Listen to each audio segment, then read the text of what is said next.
in practice, what happens is we also have the regulation, which is the subsidiary law of that particular act. If we look at the conflict of interest, that particular part 3 of the leadership and integrity regulations clearly specifies how conflict of interest are supposed to be dealt with by public officers. And in summary, how are state officers to deal with questions of conflict? All public institutions are actually required to maintain a conflict of interest registers, which can be inspected by individuals upon application. That is the starting point. If, for example, a public officer or a state officer feels that he is conflicted, he is supposed to declare the conflict in that particular register. And you know, the commission also has a role in that the commission is actually mandated to enforce and implement the Leadership and Integrity Act together with the regulations. Thank you, Mr. Mahmood. And did you say, did I hear you correctly say that conflict of interest extends to children, spouses, and business associates? Did I hear you correctly? That is correct. That is subsection 6, section 16. Let's go to the third issue in view of time, which is in relation to gifts. Okay, gifts. If you look at section 14 of the Leadership and Integrity Act, together with section 5 of the regulations of the same act, it is clearly indicated that gifts received by a public officer is a donation to the state. That is what Regulation 5 indicates. If you go down there, you'll also see that a state officer or public officer who receives a gift whose value exceeds 20,000 Kenya shillings shall, within 48 hours of reporting to the office, surrender it to the public entity in which the officer is employed. It also goes further in subsection 4 to indicate that a state officer or a public officer who receives a gift in terms of this regulation shall, irrespective of the monetary value of the gift, declare the gift received to public entity which the public officer represents. Finally, all gifts are supposed to be declared regardless of its monetary value. Yeah, maybe, yes, that is correct. But what I maybe should have mentioned is that public officers and state officers are barred to receive any monetary gift. So here we are dealing with gifts that are not non-monetary. For monetary, they are barred, or rather we are barred from receiving any monetary gift. But yeah, so this. And in the same manner, with respect to conflict of interest, we have a register of conflict of interest. Do we have a register of gifts? Yes, we have a register of benefits in each and every public agency where officers who receive gifts are supposed to declare immediately, and we have indicated in 48 hours. And what I would also wish to mention is that what is the role of the Commission in relation to gifts? Okay. Yeah, now if you look at subsection 9 of the regulations, you will see that a public entity shall, at the close of every financial year, furnish the Commission with a report specifying, and all the gifts, any gift the entity intends to dispose of, all that. And then subsection 3, of course, talks about report. The report under paragraph 1 shall be submitted to the Commission within 30 days after the close of the financial year.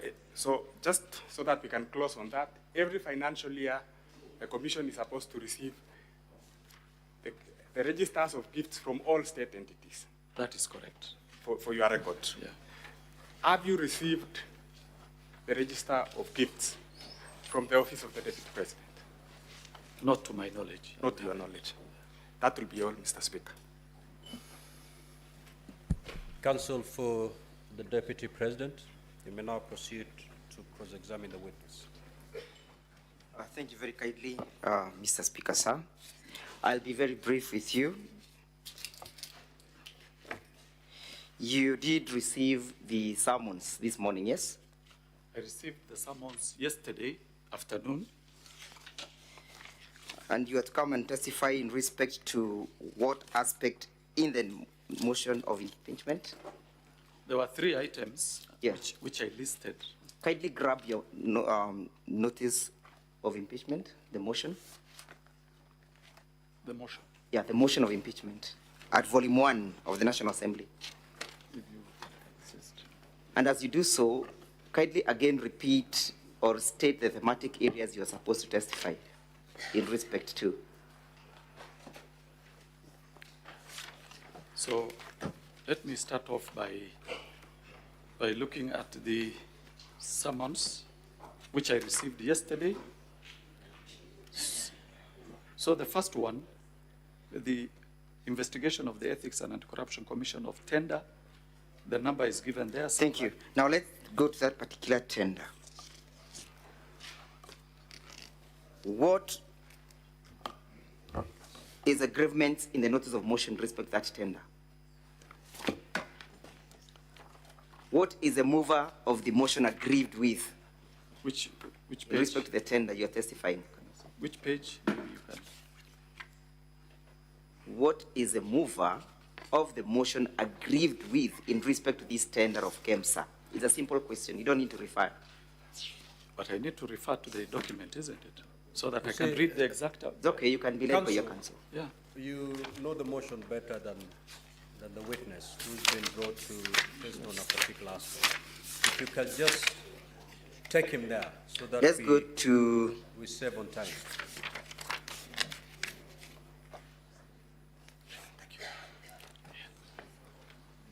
Just tell me the page, I'll be able to. you page 24. Page 24. Yes. Page 24.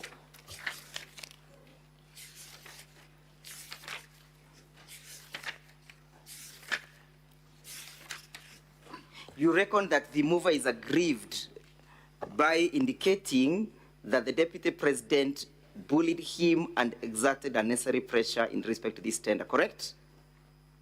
As per the document, yes. That is the position, correct? That is what is captured here, but that is not part of my evidence. That is not part of your evidence. Yeah. Does your evidence relate to the notice of motion, to the notice of impeachment before this assembly? It does, but is there a complaint in the notice of impeachment that relates to conflict of interest that you know of? And so what I would really request you, let us deal with my evidence. Yes, don't take me to the evidence. We are dealing with it. Is there a complaint that relates to conflict of interest in the notice of motion? If yes, kindly point it out for the assembly to note. No, I wouldn't know because I haven't gone through the whole. You have not gone through the motion. The whole motion, I haven't. Is there a complaint that relates to gifts and how gifts must be dealt with? I want to. Do you know or you do not know, Mr. Witness? I do not know. You do not know. Yes. Now, in respect to this tender, are you aware that this Senate sat and conducted an independent investigation in that respect? I'm not even aware. Are you aware? I'm only aware of the investigation ESCC conducted. Yeah. So in respect to this motion that is before the assembly, what investigation did you conduct that relates to the gift in this assembly? I was requested to talk about. We are talking about gifts. the notice of impeachment before the assembly, Mr. Witness. I'm referring to the summons that I was given by this House. And your summons must relate to the proceedings, correct? I'm not the originator of the summons. How would I know how it relates? I will confine myself to the summons. And there are 3 issues I was to address. One of them is gifts. How many companies bidded in that particular process? I think there were about 17. There were about 17. Yes. Did all the bids pass? Pass in terms of award? Yes. Finally, the award was given to 2 companies. Yes. Which companies were they? Let me get the names.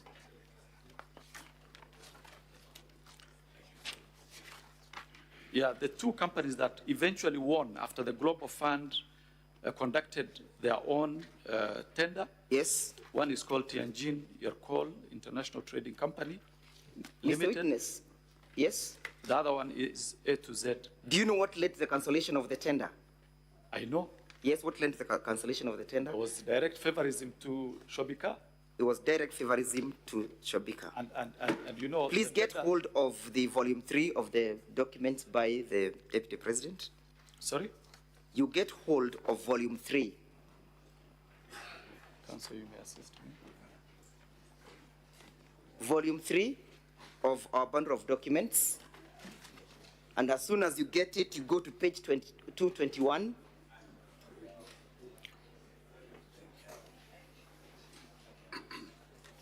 Volume 3, page 221, Mr. Witness. Just a minute. And as soon as you grab it, you go to paragraph 100. Which page? Page 221, 221. paragraph 100. Volume 3. 221, just 1 minute.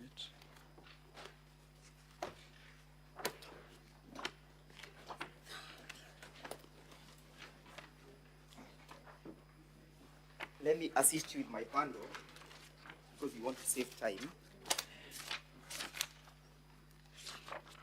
Page 221.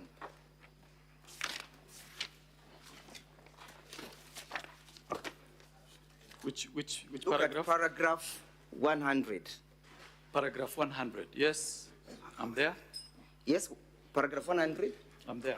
Yes, can you read what the report indicates? In its report, dated 25th April 2023, Global Fund noted that KEMSA had failed to apply the evaluation criteria consistently to all bidders and that none of the bidders met the minimum requirements. So what is indicated that none of the bidders met the minimum requirement? Yes. Let's go to page 221, 222. Now, 2, 22. 220. At paragraph 106. 222. And again, read it loudly. Notwithstanding KEMSA's reservations, in a letter dated 4th May 2023, the Acting Director of Procurement recommended termination of the process. The CEO approved, and on 5th May 2023, the termination was communicated. What to all the was bidders. terminated? The process. The process of bidding, correct? Yes. Why was it terminated? Now, Paragraph 100, Mr. Witness, no, paragraph Counsel, 100. Counsel, look. You know, I am I'm cross-examining I will you. only deal with my evidence. I will not deal with evidence of other institutions. The Senate is an independent institution. The EACC That we know. conducted its own investigation. Please ask me questions related to the investigation. Now, after making your statement, please read the reason why the termination was actuated at paragraph 100. If you want me just to read for the sake of it, but I'm not owning this evidence. I'm only owning the evidence by EACC. I didn't ask you to own it. Yeah. Witness, the council is asking you to read a certain paragraph. Okay. Just read it. Guided. Yes? Which paragraph? I have asked you to read paragraph 106, correct? Yes. About the terminations, correct? Yes. And I've asked you to state for the assembly the reasons why the terminations is being recommended, correct? Yes. And I've told you that that answer, you'll find it at page 221, paragraph 100, correct? Correct. And that the bidding was terminated because the bids failed to meet the minimal requirements, correct? Correct. And therefore, the cancellation was not as a result of your alleged favorism, correct? That is not my evidence. My evidence is Yes, I there know. was clear favorism. Clear favorism. Yeah. Look at paragraph 226, page 226. 226, I'm there. Yes? Look at paragraph 136. I'm there. Yeah? Read paragraph 136. In late April 2023, he learned from the Global Fund. Who is this learning from Global Funds? Oh, you just took me there straight Yeah, away. look at paragraph 225 so that you can get to know who is learning. 235 or 225? Yeah, 225. 225. That is the evidence by one Dr. Andrew Mulwa, acting CEO KEMSA, correct? Now, 225, 125, if you, 225, 220, up here, which paragraph? up here. Yeah, submissions by Dr. Andrew Mulwa, acting Yes. CEO. So what is he saying now at paragraph 136? 136, in April 2023, he learned from Global Fund pre-award review report that the long-lasting insecticide nets tender was to be cancelled on account of inconsistencies in the bid evaluation. Yes? Yes, So why was it cancelled? the issue would be who caused the bid. No, it's not who Inconsistency. caused. We are looking at the report. What does it indicate at that paragraph, the issues of the cancellation? Paragraph 136, Yes. on account of It inconsistencies. speaks to the fact that the bid or the tender was cancelled, correct? It does, yes. And it speaks to the reason that it was cancelled on the basis or on the reason of inconsistency, correct? Correct. And therefore your testimony that it was a result of favorism does not sit well with the evidence contained at paragraph 136 of the bundle, correct? This, my No, evidence. I just want you to limit yourself to that paragraph vis-a-vis what you stated. That the reason for the cancellation was the inconsistency, Mr. Witness, yes? Inconsistencies, yes, but. Thank you, let's go how on. is the inconsistency? Let us go How to, does that it one you arise? shall explain in another forum, not here. Yeah. Continue. Let's go to paragraph 230, to page 230. Page 230, Yes? which paragraph? 230, Which paragraph? paragraph G. G, yes. Yes? Yeah. Can you read it out? At the evaluation stage, the audit team established that only 2 bidders passed the preliminary evaluation and proceeded to the technical evaluation, that is bidder number 3, Tianjin and Call International. Which two companies passed? As per this one, Tianjin Call Yes? International, Yes? bidder number 7, Yes? Premier Movers Limited, contrary to evaluation committee. Is Shobika part of those bidders? No, it's not. It's not. Yeah. Look at look at page 231 again, paragraph J. 231. Page 231, paragraph J. Paragraph J, yes. Yes? Read J. The termination of the tender complied with Section 62 of the Act and Global Fund guidelines. So the termination was lawful, correct? And it complied with the Procurement Act, correct or not correct, Mr. Witness? Correct. Correct. Let us look at page 246. 246. Yes, page 246, paragraph 213. 246. Paragraph 213. 213, yes. Yes, what is the report indicating? Following the cancellation of the tender at KEMSA, TNT placed an order of 10.2 million nets on wombo.org website, and procurement was subsequently done in line with the technical specifications provided by the Ministry of Health. So the nets were eventually procured, correct or not correct? They were eventually procured. And it took the interventions of global funds to procure them, correct? Correct. And that you look at paragraph 215, yes? Yes, I'm there. Read it out. Further, prior to the cancellation of the tender, differences arose between Global Fund team and the immediate former PS, State Department of Public Health and Professional Standards with regard to the operations and ongoing at the DNPM Ministry of Health. It was noted that these differences. It was noted that these differences may have played a role in the final decision by global funds to terminate the tender processes, correct? Correct. Did that have anything to do with the Deputy President? According to the statement you've just read? It had not. It has nothing to do with the Deputy President. Let us now finally answer your issues at page 271. 71. Page. Yes, and read loudly paragraph 24 and 25. 271. Paragraph. 24 and 25. The committee, that is 24, the committee observed that following the termination of the tender, while there was no apparent loss of public funds, Just read it loudly. The committee observed that following the termination of the tender, while there was no apparent loss of public funds, There was no apparent loss of. Cancer lost USD 455,589.4, approximately 70 million in procurement fees. The report from the Senate indicates there was no loss of public funds, correct?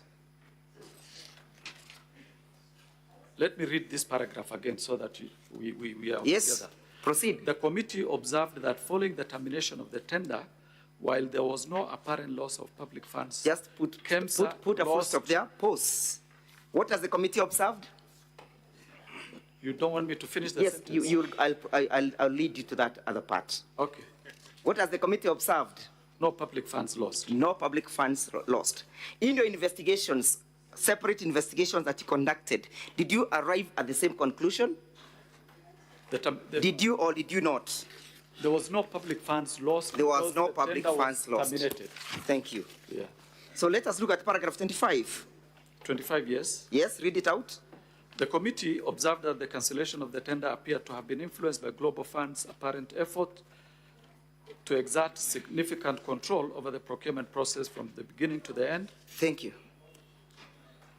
What occasioned the cancellation?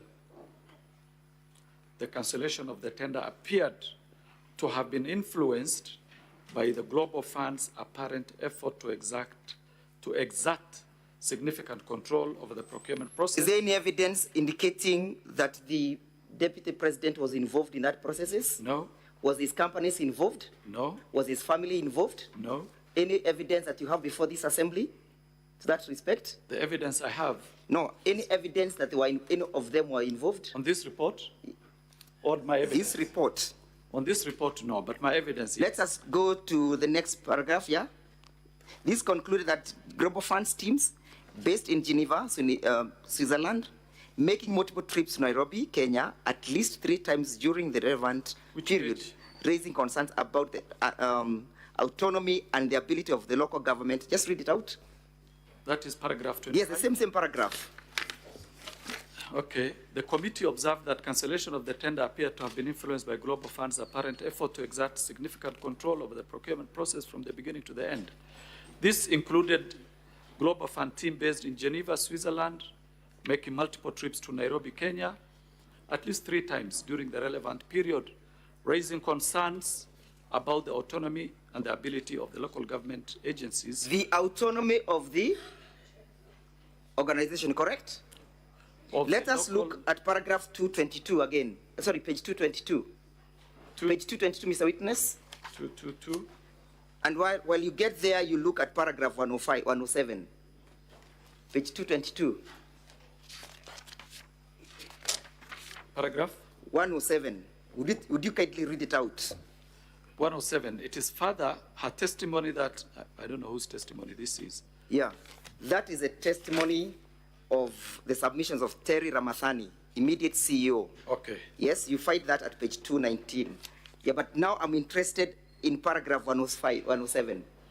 It was further her testimony that the authority had struggled to maintain its autonomy The authority has struggled to maintain its autonomy, yes, owing to the undue influence owing to undue interference interference by the cabinet secretary from the for- Cabinet Secretary for Health, yes, post. Who was the Cabinet Secretary for Health at the time in issue? Oh, we can check that one. Yeah, who was? I This don't- regime has only had two Just let two me- Cabinet Secretaries. Let me just confirm from my records here. Because she did a letter to us, so Council Jiro. the name is Namu. Just hold on, witness. This is Hold Wafula. on, Mr. Abdi. Yeah, sir. Council Jiro. Yes, Mr. Speaker. I thought when you're cross-examining a witness, you cross-examine on the evidence they've given. You No. totally abandoned his evidence. Those are not the rule of cross-examination, Mr. Speaker, sir. I respectfully beg Because, to you know, differ. the reason why the witness has difficulties. He doesn't have difficulties in the No, speaker. he has. He has. No, I've seen I him. am asking him to read. Okay, I will be Okay. guided. Proceed, if that's your line of argument, proceed. Thank you for giving me the latitude. Who was the Cabinet Secretary at the time the bid was being cancelled? She's Nakumicha Nakumicha. S. Wafula. Has the Senate found that what occasioned all these cancellations of these tenders was the loss of the autonomy of KEMSA? I would want to confine myself to my evidence. I know, at this I time we wouldn't wish want to talk about the evidence. Okay, then read that paragraph. Just read for me. Which paragraph? Paragraph 107. And I want to finish up with you. Okay. Paragraph 107, it was further her testimony that the authority had struggled to maintain its autonomy owing to the undue interference from the Cabinet Secretary for Health. For instance, she stated that on 22nd March 2023, she received a note from the CS asking her to assist a certain Mr. Ken Ogola. She received a note from the CS asking the CEO to assist one Ken Ogola, correct?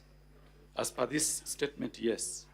Have you seen any company associated with the Deputy President being accused of these interferences? No. Let's go to your bundle as I finish up, volume 8A. Any evidence from volume 8A that you've brought that links the Deputy President's company to the cancellation of the tender? Yes. Look at your paragraph, look at your letter dated 23rd September. Your letter dated 23rd September, and look at the recommendations. Yes. What are you recommending? We are recommending for admin action against the KEMSA officials and the Ministry of Health officials. There is a pending issue. It's okay. I want you to limit yourself to what I am asking in that respect. Yes. You are recommending administrative action to KEMSA officials. Yes. Correct? Correct. But the file is in that particular paragraph, any recommendation for the prosecution of the company in issue? In that particular paragraph? The file is still open. It's okay. As per these recommendations, you no. brought the documents here. We are dealing with what you have brought, not what you have in the office. Yes. Any recommendation in respect of that company? No. Thank you. Let us go to a letter dated 21st August, correct? Of my bundles? Of your bundles. By who? The EACC bundles, the one that you're just looking at. Okay. Don't leave volume 8A. You can see the letter dated 21st August, correct? Just a minute, I get the letter. 21st August, yes. Yes. Can you see the recommendation at page 7? Yes. What are you recommending? We are recommending for the investigation established that the Chief Executive Officer at KEMSA, Terry Ramadhani, failed to ensure compliance with the procurement processes and the law, contrary to Section 44 of the PPDA Act. That Ramadhani was in breach of the law, correct? Correct. A person who is in breach of the law, what happens to him or her? There are many ways of dealing with that. We can charge. The law sanctions that act, correct? Exactly. Do you know what sanction was given to Terry? I wouldn't know, but Do you know that she is now currently the ambassador to New Delhi? That was not our expectation. We I know. expected administrative action taken against the lady. So, did any person, either the Chief Executive Officer, report to you that he has received any intimidation, harassment, bullying from the office of the Deputy President? No. Yeah? No. Did you receive any complaint? Not to EACC. Did you receive any complaint? No. Thank you. Now, Mr. Witness, finally, where do you place your evidence in these proceedings? In these proceedings, I place my evidence on the conflict of interest bit. Conflict of interest. Which I said, personal interest. It's okay, that you said, and I understand the law. Allow me to finish, please. So show me in the notice of motion, I put it to you, that in the notice of motion, there is no charge as against the Deputy President for conflict of interest. Does that surprise you, that there is no such a charge? It doesn't. Thank you. No further questions. Counsel for the National Assembly, you may re-examine the witness. Now, Mr. Witness, only one more question. Between your statement that you have made and the Senate's report, which one do you want us to rely on? Which one? There are only two options. It's either your report or the report by the Senate. Don't give me an explanation. I can stand by my report. So we disregard the report by the Senate, correct? I didn't tell you that. I didn't So say that. we disregard the report by the Senate. Is that the contempt that you have for this only House? stand by my evidence, which I can prove in any forum. Has that report by the Senate indicated any investigations on the ground of favorism, conflict of interest, and gifts? No, I haven't gone through the report, so I wouldn't want to comment. Council, Thank you. Are you done? Yes, Mr. Speaker, sir, but you're addressing me. Are you done? Yes, I am done. Take your seat. I'm also obliged.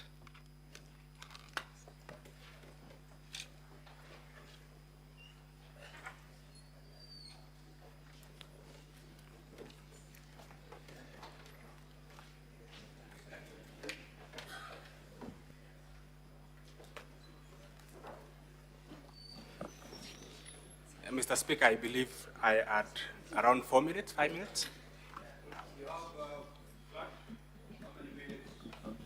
Go to Council.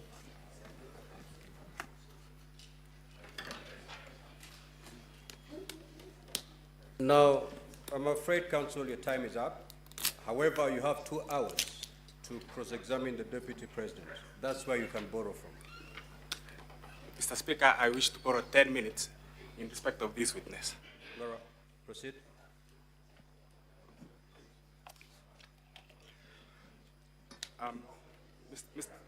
Mr. Mahmood, do you still have the bundle of volume 3? Yes. Do you still have volume 3 from the, it's a bigger volume than that. Yeah? It's a bigger volume. Oh.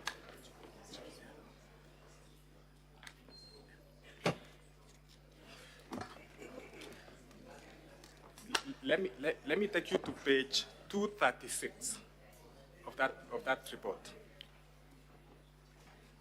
Of that bundle, sorry.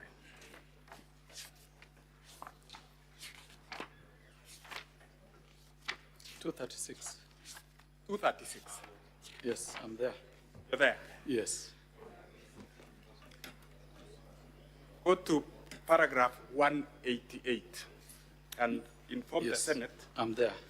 what the Senate stated in that report, in that paragraph. So 188, at the financial evaluation, the evaluation committee, the following bidders, the evaluation committee, I think there's a word missing, the following bidders for award. Item 001, that is mosquito nets treated, rectangular polythene.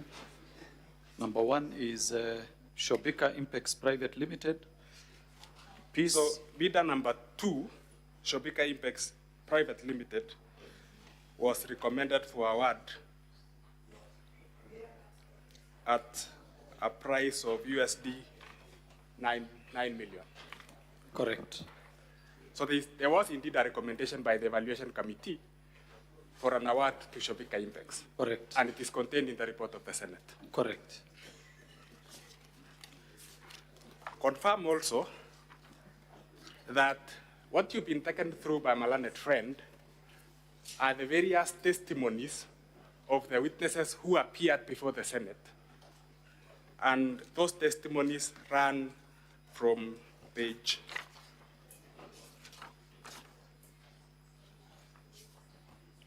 202 all the way to page 265. Is that correct? 202, yes. That's correct. So what counsel has done is to give you the various contestations by the witnesses who came before the Senate. Is that correct? Correct. What is important is the recommendations and the observations of the Senate, which is contained in pages 266 to 274. Correct. Is that correct? Correct. And allow me to just highlight 3 of the observations which were taken out by the Senate. Look at page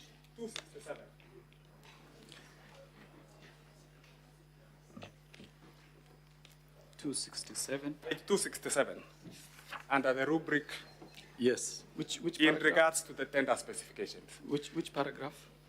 Page 267, title B. Title B, in regard to the tender specifications. The Senate picked out the tender specifications as an issue, which emerged, correct? Correct. Go to page 268. I'm there. They also picked out the issue of extension of the tender. Yes. And in particular, read to the Senate, paragraph 16(1).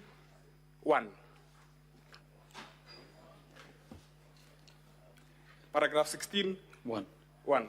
The sequence of events leading to the extension appeared solicited and mischievous As evidenced by the following. The Senate is saying that the extension appeared solicited and mischievous, and they then go ahead to give reasons.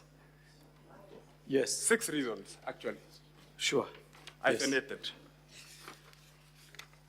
And then they also pick out under D the manner in which KEMSA evaluated the tender. Is that correct? Correct. So this report of the Senate rhymes with your observations in all material respects. Is that not so? Correct. At paragraph E, the Senate then discusses the process which led to cancellation. It's titled cancellation of the tender. Is that correct? Correct. And they say that though there was no loss of funds, KEMSA lost 70 million shillings Yes. in procurement fees. Yeah. Paragraph 24. Yes. So in all material respects, this report rhymes with the report of the ESCC. That is correct. And there is no reason for you to disown it. You've also been told that conflict of interest is not an issue which has been raised by the mover of the motion. Correct. To the best of your knowledge, does the Ethics and Anti-Corruption Act, Anti-Corruption and Economic Crimes Act, have a clause on conflict of interest and makes it an offense? Yeah, it does. The Leadership and Integrity Act also does. Yeah. I will identify to the Senate during my submissions the relevant section which is contained in the motion. Thank you, Mr. Mahmood, and we wish to close with this witness, Mr. Speaker, sir. Thank you. We will now move to allow honorable senators to ask questions or seek clarifications. Starting with the senator for Nairobi City County. Senator Eddy.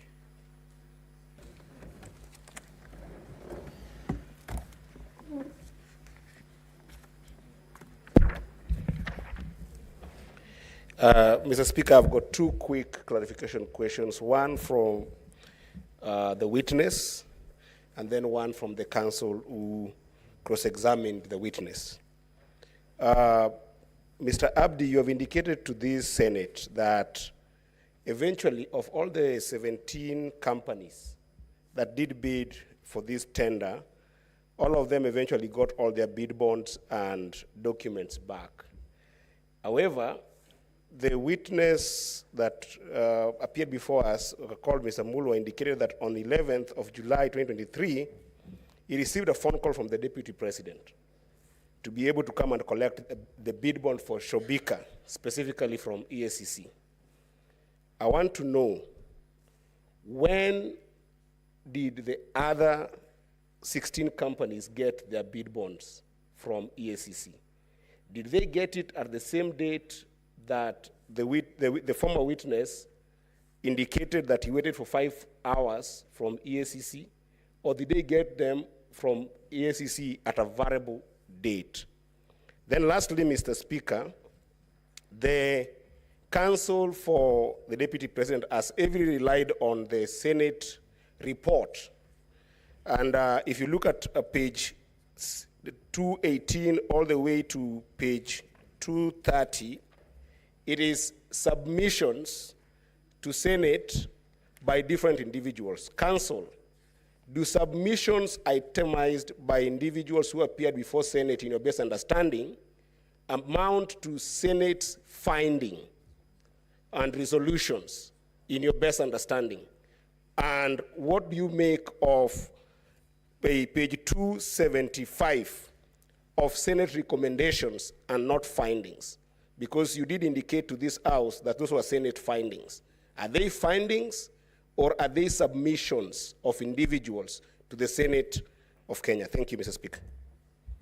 Senator Mungatana.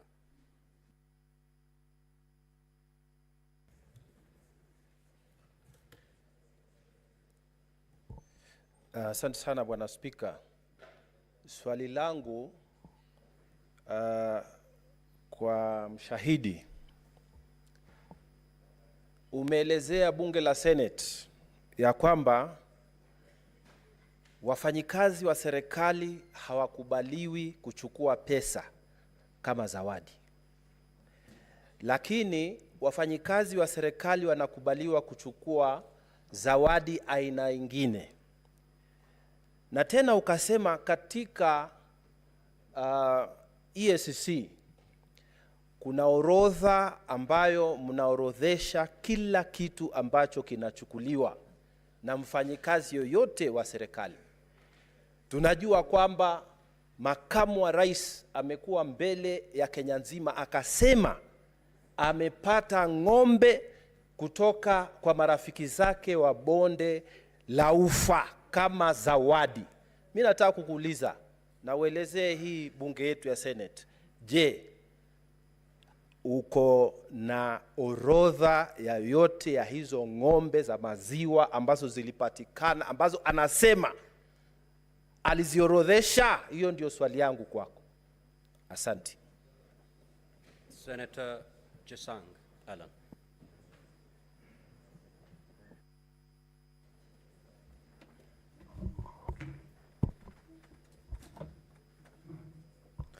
Thank you, Mr. Speaker. Mr. Speaker, I have two questions that I would like to ask the Council of His Excellency, the Deputy President, to tell the House why was it the Deputy President calling the CEO of KEMSA asking for a release of the bid bond and not the CEO of Crystal Company, yet he's not an employee or a director of the said company. Number two, Mr. Speaker,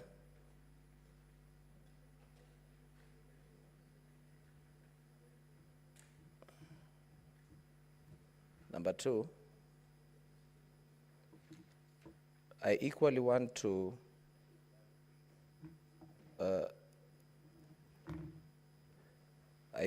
ask the Council of the Deputy President to enlighten me and prove to this House that on how the call by the Deputy President to the CEO of KEMSA pertaining a bid bond that was in process of a contract, not a conflict of interest.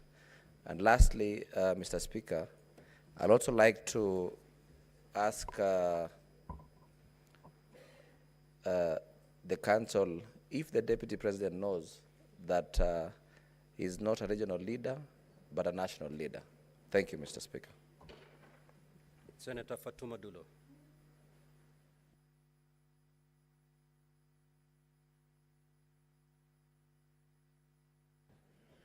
Thank you, Mr. Speaker. My question is to the DP's Council. Now, I saw you trying to cross-examine the witness before us on a report of the Senate, which I believe he has not interacted with. And again, the motion that was before the House and also the National Assembly. What are you trying to drive out of that? I thank you. Senator Joyce Korir.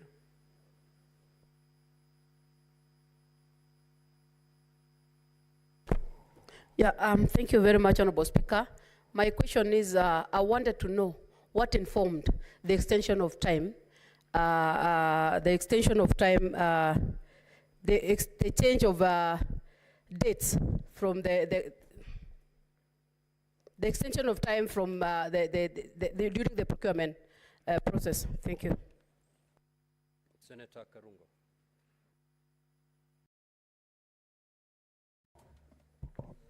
Thank you very much, Mr. Speaker. My question to Mr. Abdi. You receive a letter from the Health Ministry on 11th May 2023. Then in your wisdom, you replied 16 months later, when the CS has even left the office. My question, and that is 5 months after the Senate looks into the issue and comes with a report. Are you part of the conspiracy? Don't answer me, answer your children. Senator Sigei.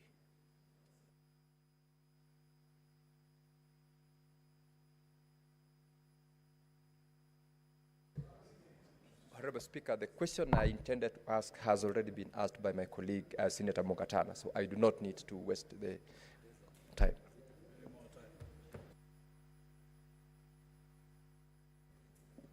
Senator Kibwana.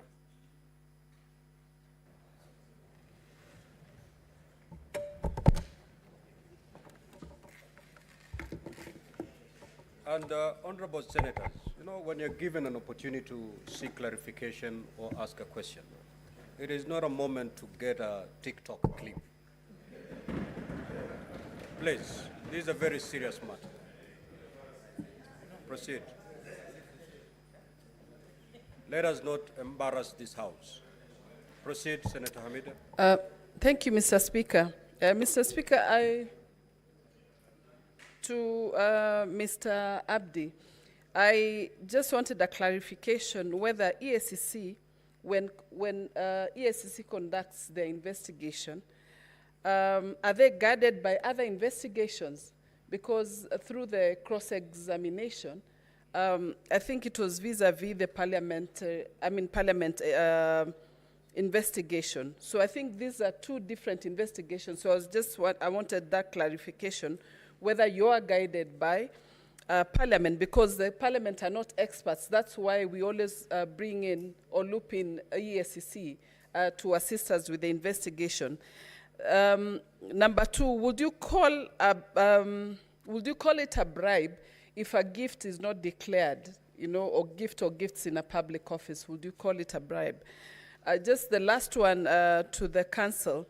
How do you cross-examine what someone came and said, but not exactly specific findings of the Senate? Because I found it a bit contradicting.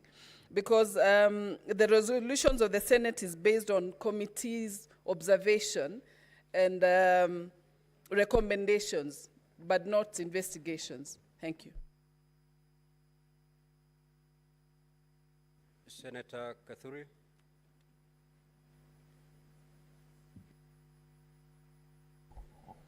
Thank you, Honorable Speaker. Honorable Speaker, mine is not to the council or to the witness, but to the remarks which has been given out here by Senator Karungo Dangwa. Mr. Speaker, I don't know whether you heard what he said, and I do not associate myself as a senator, honorable senator, with those remarks to a witness appearing before the Senate, that please don't answer me, answer your children. Mr. Speaker, that should be expunged from the records of the Senate and from the answer, Honorable Speaker. Order, honorable senators. Senator Karungo, that is unparliamentary and totally out of order. Proceed to retract that statement, failure to which the chair will rule.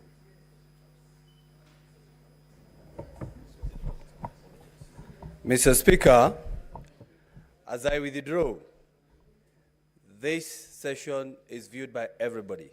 At home, our children too, Mr. Speaker. Senator Karungo, I never give you an opportunity to make a speech. Retract or you allow me to make a ruling. Okay, Mr. Speaker, I retract. Take your seat. I withdraw, and please answer me. Take your seat, Senator Karungo, please. Senator Keroche Tabitha.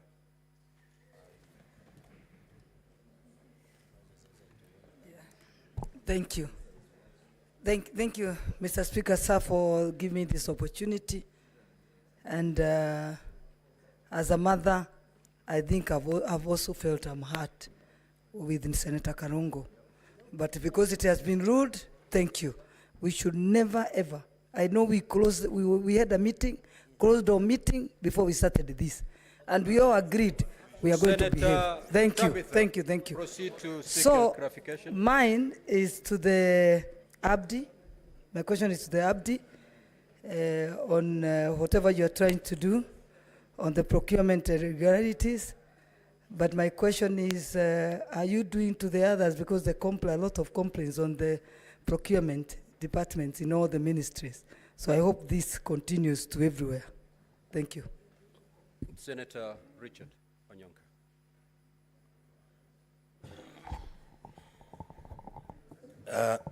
Thank you, Mr. Speaker. I wanted to ask Mr. Abdi this question. In your observation, maybe in just a paragraph, what do you interpret happened about this tender from its inception, in terms of the procurement, in terms of the management of the exercise and the conclusion, as an officer whose responsibility is actually to investigate if there was any breakage of the law, and if necessary, make recommendations to the DPP. What conclusion did you reach when you were analyzing this matter? Thank you, Mr. Speaker. Senator Karen Nyamu.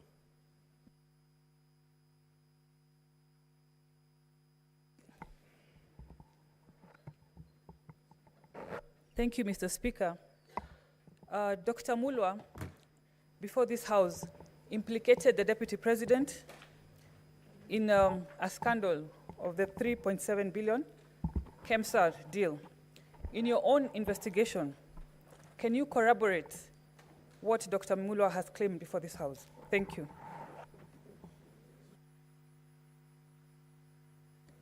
Senator Tom Ojenda. Thank you, Speaker. Speaker, my question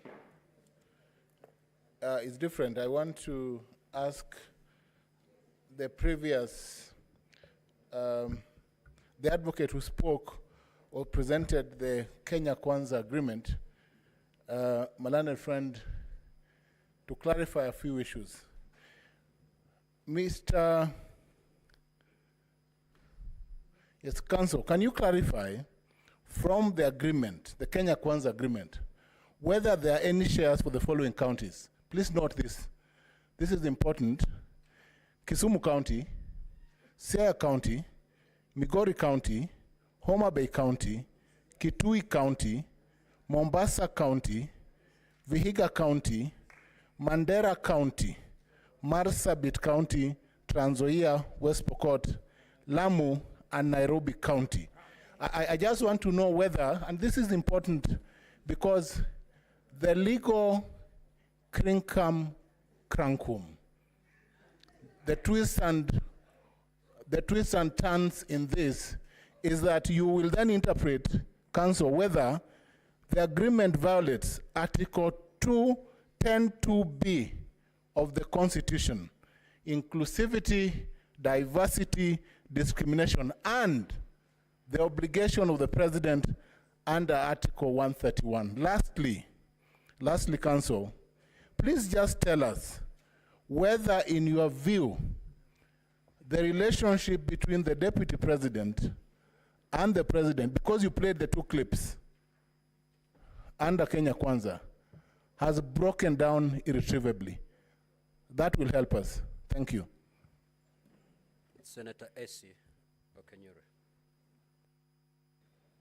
Thank you, Mr. Speaker. I would wish to seek more information from Mr. Abdi on was it in order for the bid bond document to be released while there was an ongoing investigation? And secondly, did EACC clear Madam Terry Ramadan as the ambassador? Thank you. Senator Enoch Wambua. Thank you, Mr. Speaker. Mr. Speaker, a few things to clarify from EACC. One, did you find it necessary to record a statement from Crystal and Shobika in that probe? Because they had been mentioned. Were they entities of interest in the investigation?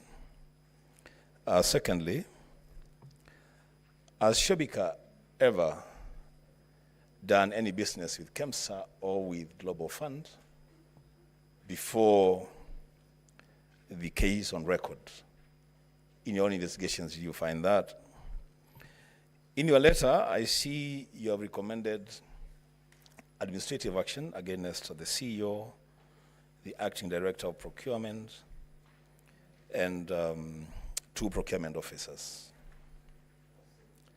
I see no recommendation of any action, not necessarily by KEMSA, against Crystal or against Shobika. And I think that's in line with your own recommendation that in this case on record, there was no public funds lost, and eventually the bid was returned. So in your own investigation, what is at issue here? I thank you. Senator Mofaya. I don't know whether this, Honorable Speaker, I want to know from the witness from the EACC. I've listened to his evidence, and I would want to know, on behalf of the whole House, whether the contract for mosquito nets, which was drawn out of interference, because I have captured those confessions from him. So my question is, Honorable Speaker, can he connect the company associated with the DP with the withdrawal of that contract? Number 2, Honorable Speaker, I have also listened to Mr. Murwa, Dr. Murwa. One would want to know, is it normal for ordinary CEO to come and camp in your office for 5 hours? Senator Muma. Thank you, Honorable Speaker. My question to the witness is that we've been told by Dr. Mulwa that the people of Kenya lost money, they lost time, they lost the number of nets they were going to get, and services to people. Now, does EACC end at just saying you recommend administrative action? Now, who takes responsibility for the loss of all of that the people of Kenya did?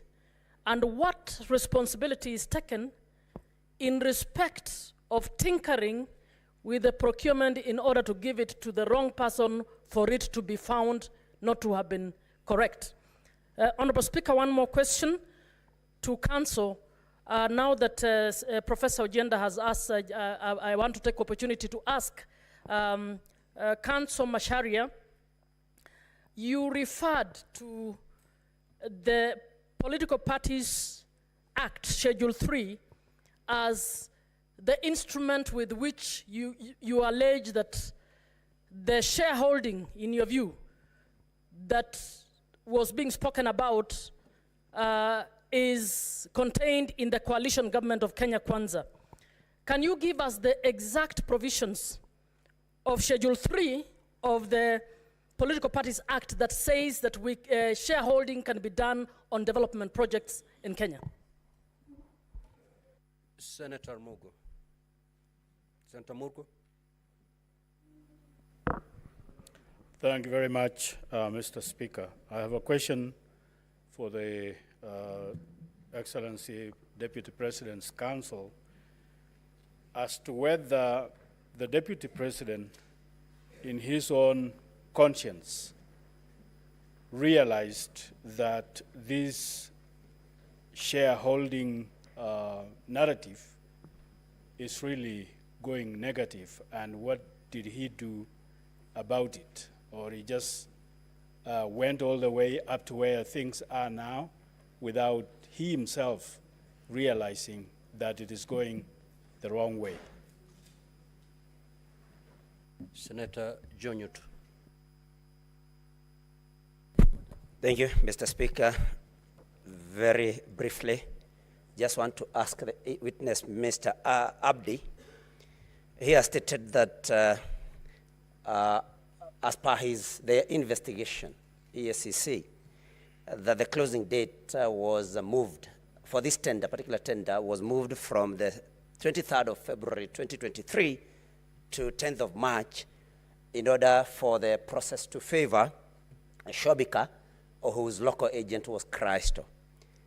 Can you clarify, Mr. Abdi, whether this extension of the tender period was due to the late delivery of bid bond, because you said that the tender was also attached to a bid bond that was late? Was the reason the late delivery of the bid bond, or the specifications of the long-lasting net from Synergist, peronil, something like that, but side to pyrethrin? Exactly what was the reason? Was it late delivery of bid bond or the specification? Number two, Mr. Abdi, you have indicated that the authority did not prefer any charges against the officers of KEMSA and the PS herself. Is that the right thing that EACC was supposed to do, or it should have preferred charges against these errant, in quotes, officers? And finally, why were the companies that were eventually given the tender or awarded the tender by Global FAD, why had they initially been disqualified by KEMSA? Thank you, Mr. Speaker. Senator Lelegwe. Thank you, Mr. Speaker, sir. I would like to seek clarifications from the Advocate of the National Assembly in reference to Ground 11, which pertains to gross misconduct bullying. You have alleged that that His Excellency, the Deputy President, exerted undue pressure on officials of Kenya Medical Supplies Agency in order to secure a tender for supply of mosquito nets to Crystal Limited, a company purportedly associated with him. Now, upon reviewing the documentation provided, I have noted that 17 companies submitted bids for this tender, yet it was ultimately not awarded to any of them. Given these findings, may I inquire from you whether it will be correct to assert that this particular ground lacks sufficient substantiation, considering that no award was made in respect to the tender in question? Thank you, Mr. Speaker. Senator Chimera.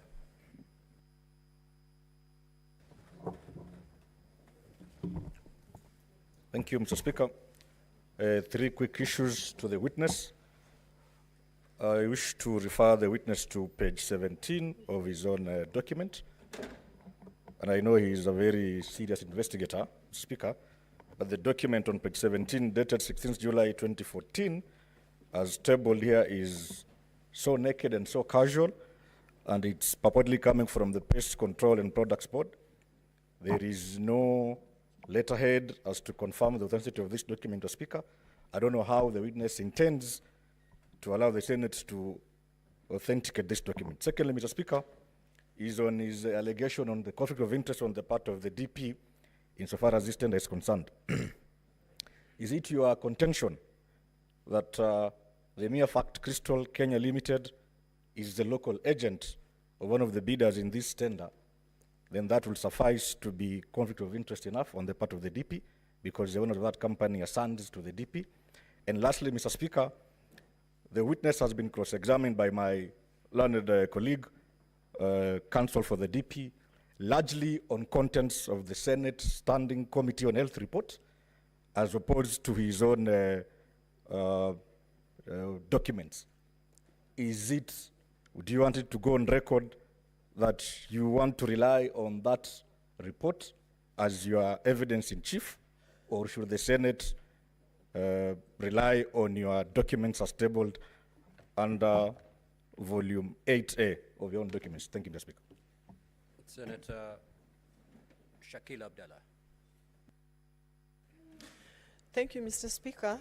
My question is to Mr. Abdi. How many more charges against the deputy are before the EACC apart from the KEMSA? Thank you. Senator Aaron Cheriot. Mr. Speaker, just a quick question to Abdi of EACC. This issue of the bid bond, Mr. Speaker, listening to the former acting CEO, there's something curious about it which I want Abdi to either confirm or help us understand. That there was something peculiar.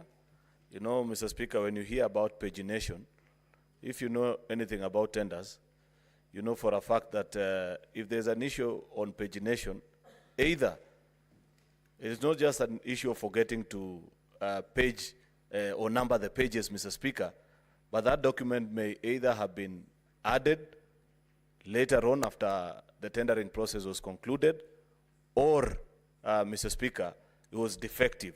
What was the real issue, according to their investigation, with regards to the bid bond that was submitted by this specific company? Secondly, Mr. Speaker, what in his assessment will he say is a reading of the donor community when you have such important programs interfered with as such that the donor communities themselves end up cancelling such important programs? And what are they recommending? Finally, Mr. Speaker, is to Advocate Ndegwa Njiru. He asked the witness earlier which of the report would he, that this House believes, that of the Senate or of the EACC. I'd wish to pose the same question to him. I thank you. Senator Murango. Asante sana mstahiki Spika. Swali langu litaenda kwa Bwana Abdi. Kwa sababu anayehukumiwa hapa ni naibu wa rais, tungetaka kujua kwamba kwa sababu mlifanya uchunguzi, ni kesi ngapi ama kuna kesi yote ambayo EACC imepeleka mahakamani ili naibu wa rais aweze kuhukumiwa? Jambo la pili,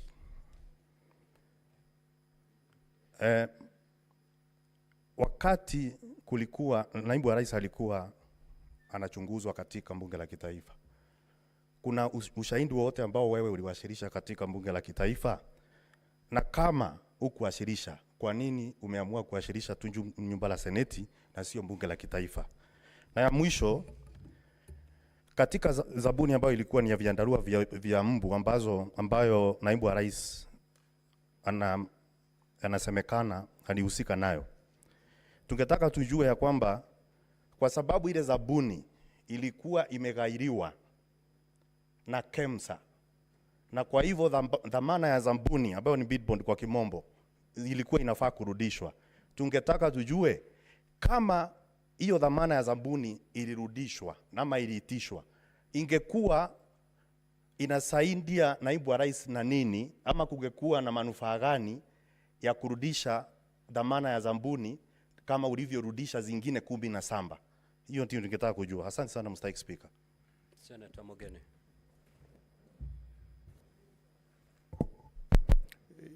Yes, Bwana Abdi, on this issue of irregular procurement of malaria nets with KEMSA, you know, you have given us documents that basically point to some recommendation for administrative action to be taken against a number of officers. But you know, what is of our concern today is companies associated with the DP. Can you tell us anything that you found irregular around the subject matter that concerns us this afternoon? That is the companies associated with the deputy president, Bwana acting deputy CEO. Thank you. Senator Boni. Thank you, Mr. Speaker. Mr. Speaker, we are lucky that the EACC is here with us. And there are serious allegations that have been raised that require investigations. Could the CEO, the deputy, confirm if indeed there are investigations taking place on your own motion on the following issues? One, on the activities of this intricate web of companies by the Deputy President, on the issue of the disinheritance of the orphans and wife of his late brother, His Excellency Nderitu Gachagua. 3, on the alleged insubordination of the President. And finally, if there are investigations on the role that His Excellency the Deputy President played in the infamous Gen Z uprising that occurred in June. Thank you, Mr. Speaker. Senator Chiranke. Thank you, Mr. Speaker. 3 quick questions.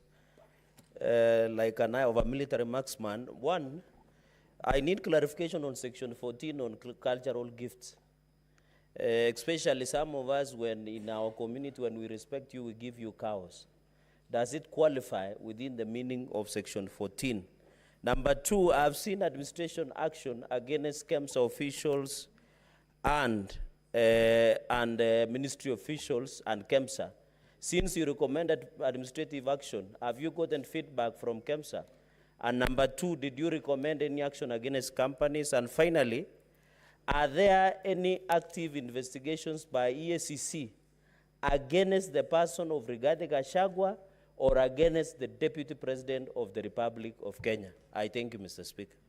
Senator Mutinda Tabitha.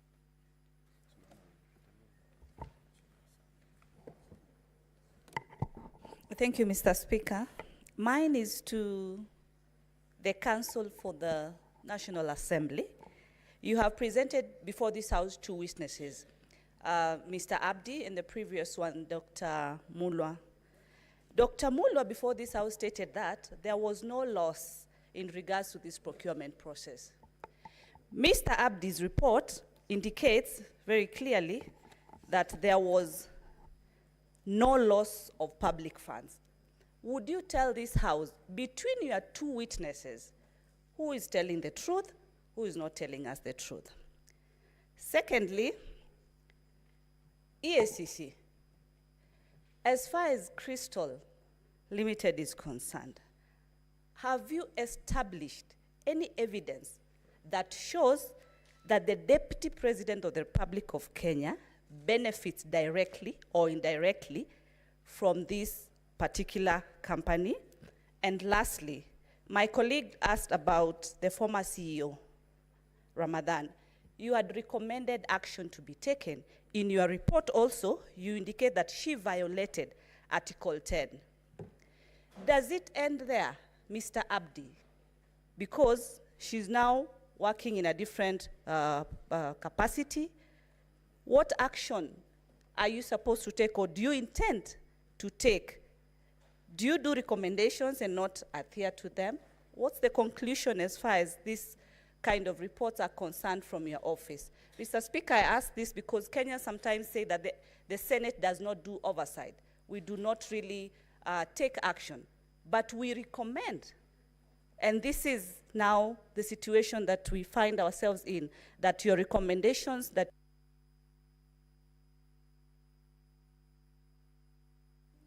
Senator Montet Batuli. Thank you, Mr. Speaker. I would wish to ask the CEO, what did the EAC, what is EAC planning to, is EAC planning to press charges on any of these companies that you say that you've investigated and found that they had interfered either through their agents with this particular tender? And if not, are you planning to do it, and when are you planning to do it?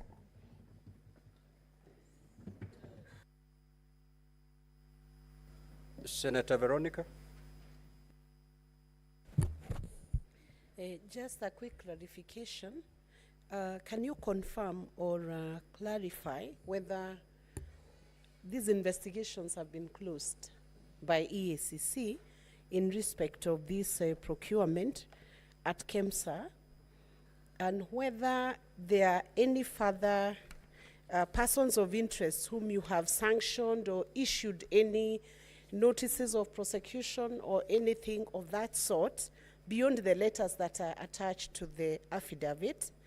And in the course of your investigation, did you bother to find out what was the content of the phone calls that the acting CEO of KEMSA said was used to intimidate or cause pressure to him? Did you investigate the contents of that phone call? Witness, you may now proceed to respond.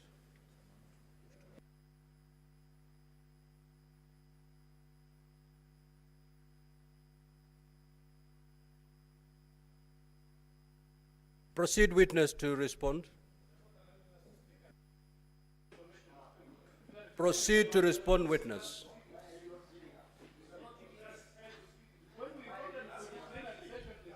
Order, honorable senators. If you have noticed,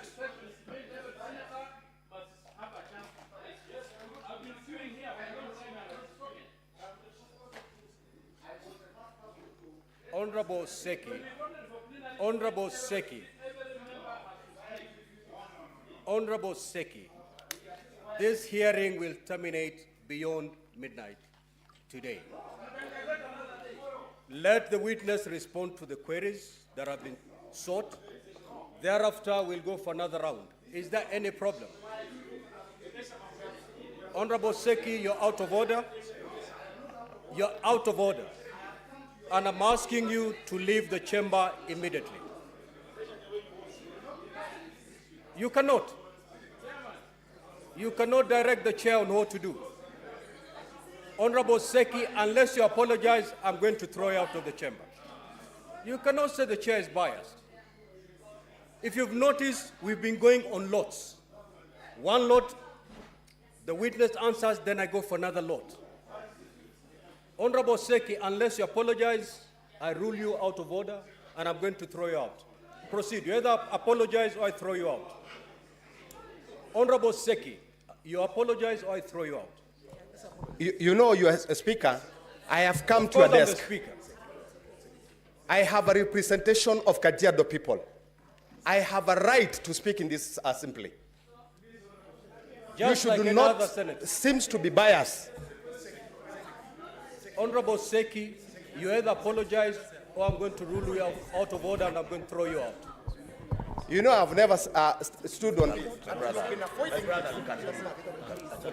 Just apologize. We need you.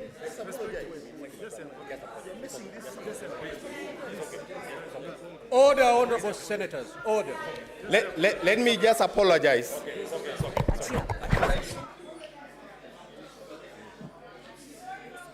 Of course, but that's how.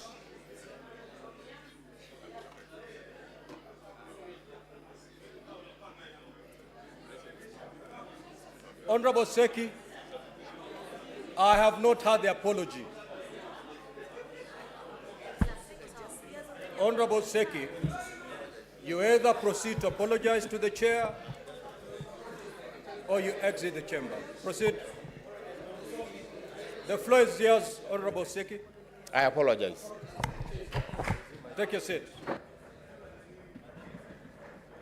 Now, Honorable Seki, Honorable Chute, and Honorable Omtata, you're totally out of order, pursuant to Standing Order 121, and I'm cautioning you. The first caution for the day. Honorable Chute, every senator here is elected to represent their people. If you notice from yesterday, we are going with lots. There is no senator who is more important than the other.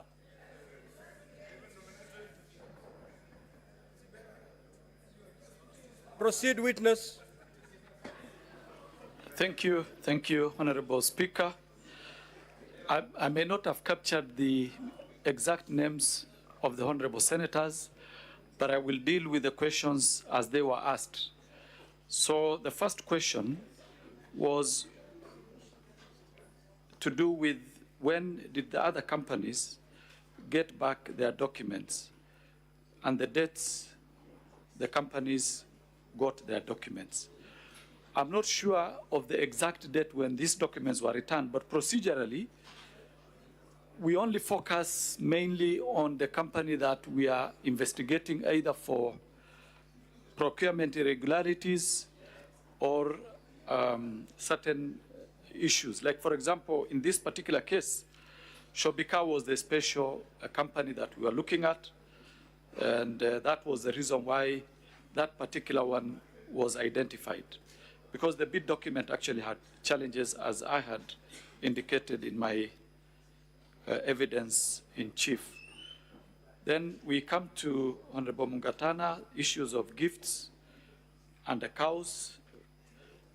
Now, as I had indicated, gifts that are of value of more than 20,000 shillings are supposed to be handed in and declared by all public officers, including state officers.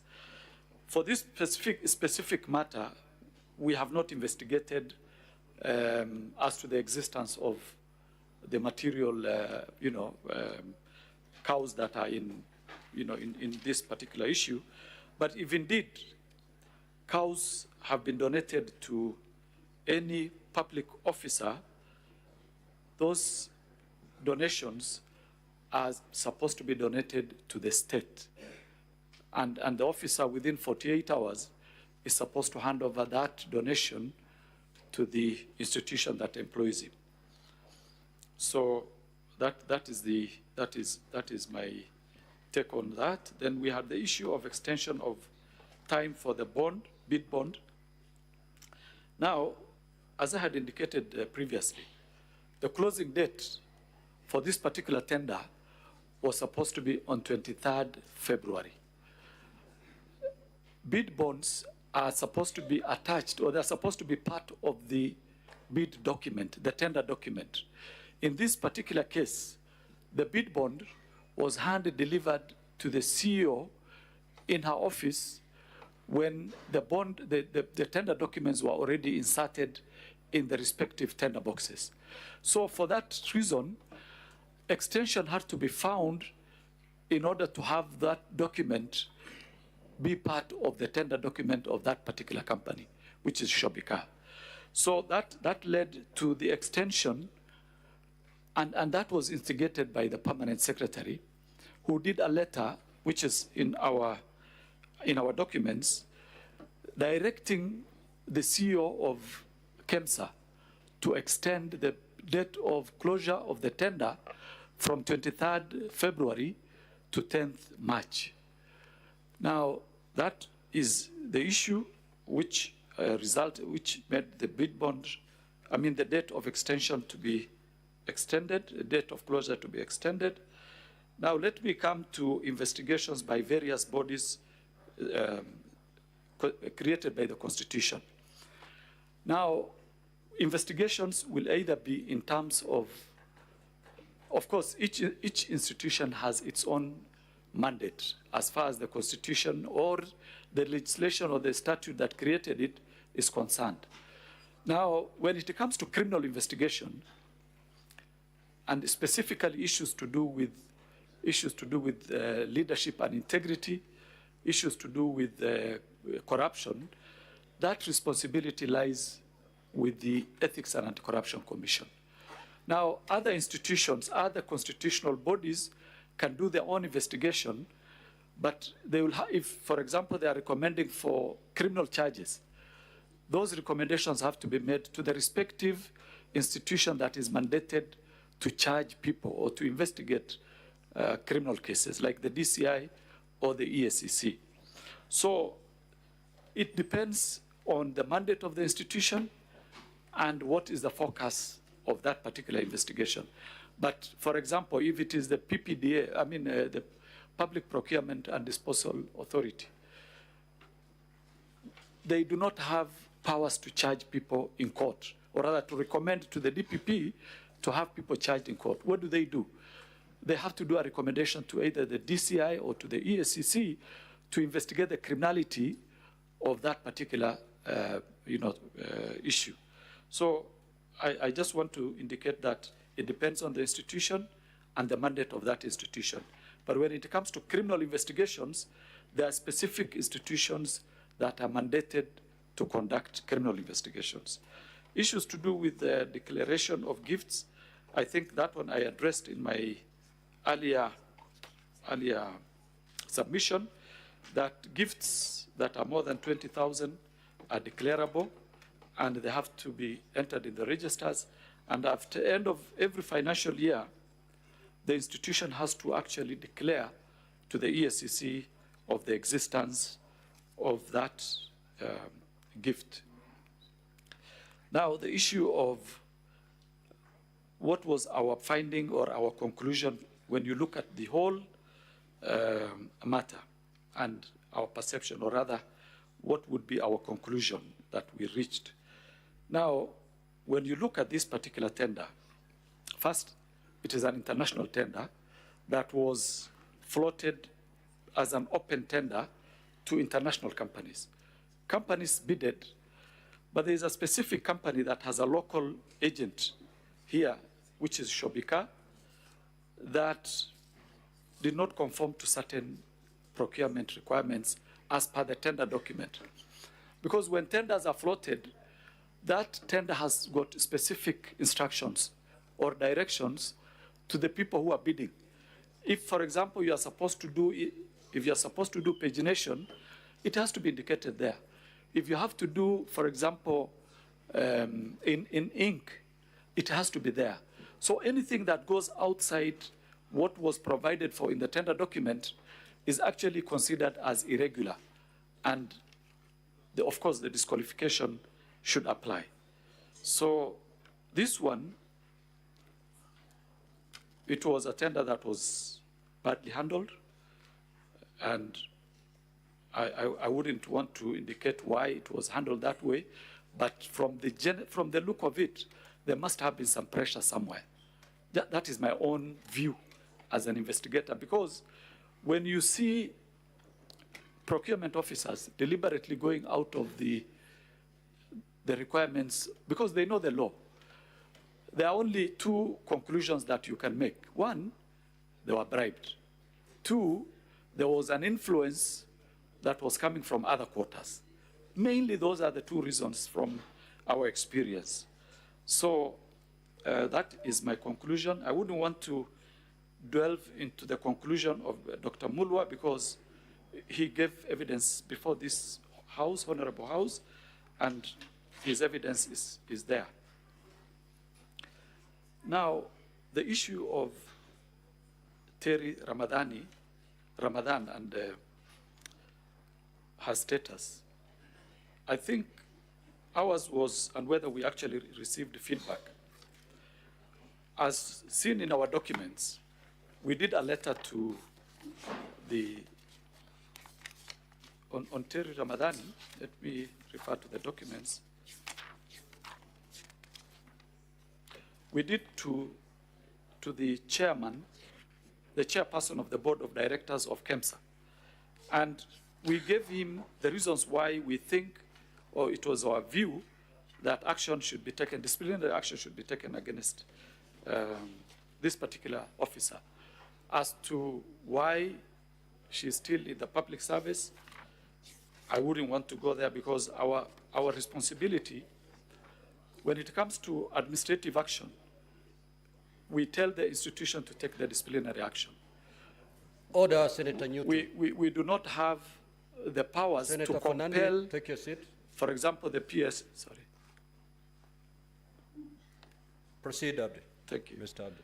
So we do not have the powers to compel the chairperson of, we don't have the compellence powers as far as administrative action is concerned. So I want to leave that for the honorable members to decide what to do with that. So I move on. Then the issue of reading of the donor community and what our view is. You know, if you may allow me, Honorable Speaker and the members, the medical, or rather the health sector, has faced serious challenges of corruption throughout this period. Throughout the period that I remember working at the EACC, it is an area where a lot of donors are actually almost giving up in supporting our programs. And that has a serious repercussion. Because first, let's understand. Mheshimiwa Speaker, in the past, with tremendous respect, with all the other witnesses, you have been indicating how much time they have to respond. 5 minutes, 10 minutes, and my good friend here, the witness, you did not indicate how much time this honorable House is giving him to respond.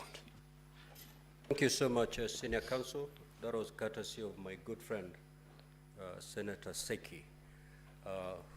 Now, witness, ordinarily we've been given 10 minutes to respond to clarifications sought and questions. So far, you have done 4 minutes and 13 seconds. Okay. You have 5 minutes and 47 seconds to conclude. Okay. Thank you, Honorable Speaker.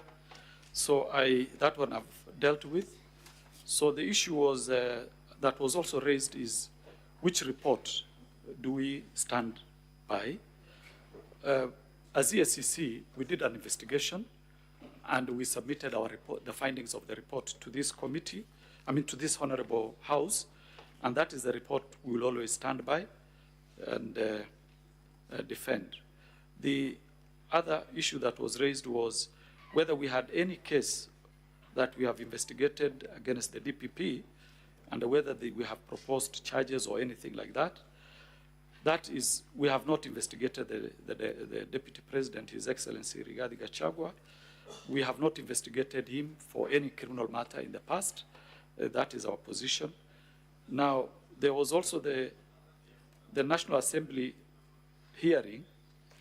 Why we did not attend the National Assembly hearing and now we are attending the Senate. We were not invited to the first hearing. Yesterday, I was served with a summons of this House, and we are simply responding to that summons. As to why we were not invited in the other one, that I don't know, and we only respond to the summons that were issued. So then, Senator Omugeni, the companies associated with the DP, we've not investigated any company that is associated with the Deputy President so far, and that is our position. Then, Honorable Senator for Kakamega County, activities that are intricate web of suspected to be corruption. On all the items, Honorable Senator, that you have told us whether we have investigated, I think there are 5. We have not, because a report has not been made to us, and it is we should not only wait for a report. We also have the powers to investigate on our own motion, but it is only after we analyze the reports as to whether they fit in within our mandate.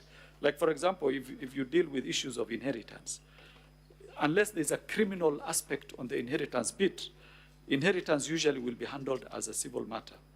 And issues to do with intimidation, if the CEO of KEMSA had reported to us that he was actually intimidated by a state officer, we would go into it. Of course, you understand, all of us understand, how difficult it would be to open an investigation of that,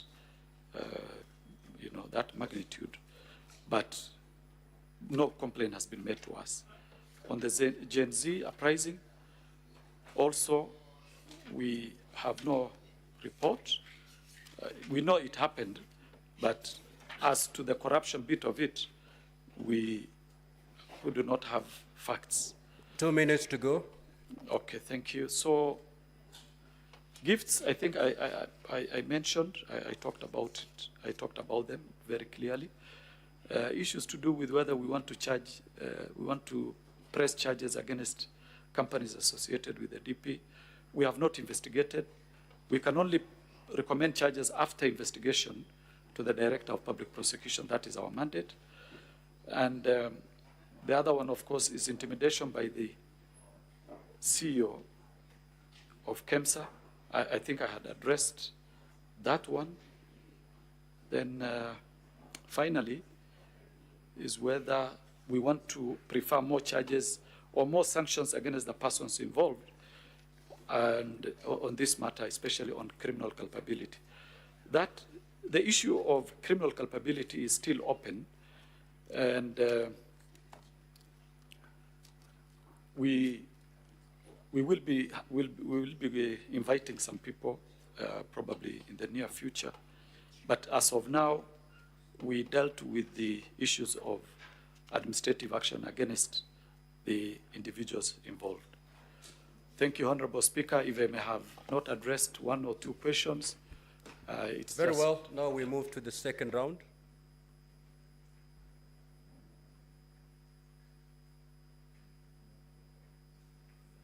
Senator Mtata. Honorable Speaker, was there any clarification for us to respond to some questions that have been put to us? just listen to this note so that you Sugar is running a bit low. There are many questions. It's running low to everybody. Okay, all right. Mr. Speaker, sir, to the witness from the Ethics and Anti-Corruption Commission, I would like to ask whether the Kenya Kwanza Coalition document is unconstitutional and therefore null and void to the extent that its formula for sharing executive power violates Articles 10, 27, 129, 130, and 131 of the Constitution. Number two, if that's the case, who is to blame for approving the unconstitutional coalition agreement that resulted in forming a government? Number three,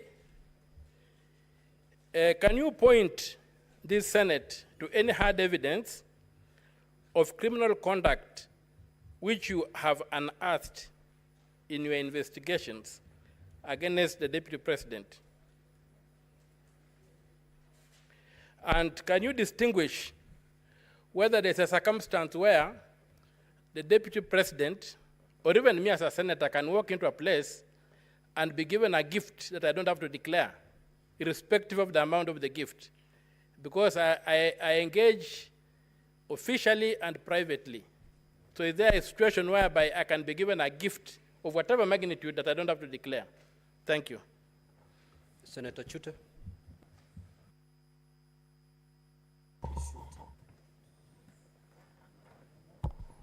Thank you very much, Honorable Speaker. Honorable Speaker, let me first of all thank Bwana Abdi for many years' service he has given to this country, and we highly respect him. I want to refer Abdi to ground number 11 and also to his documents, page 7.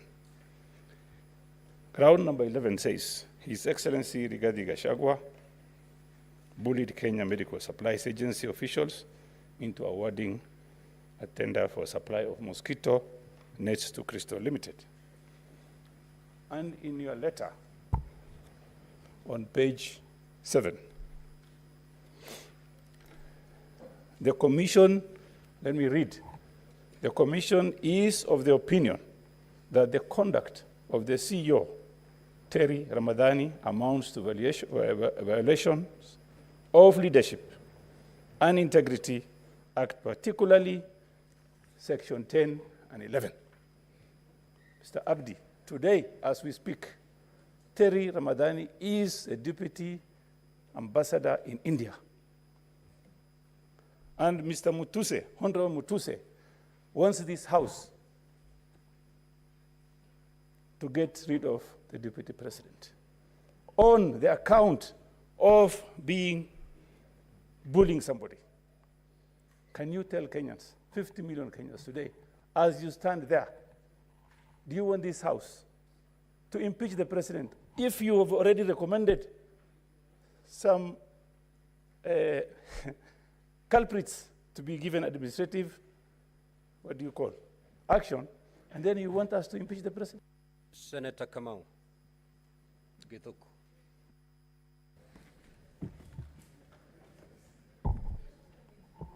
Thank you very much, Honorable Speaker. Honorable Speaker, I want to ask a question to the Deputy Chief Executive Officer. In the course of your investigation, is there anywhere that you have identified that the Deputy President of the Republic of Kenya, who you want impeached, influenced any tender award? Thank you, Honorable Speaker. And the senator was elected by the people of Kajiado, Senator Seki.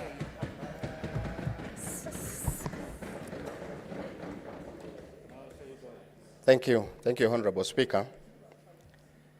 My question goes to, or clarification goes to Abdi Mohammed. Mohammed, we have realized that there is a report from the ACC and a report from the Committee of Health of the Senate in regards to the, this issue of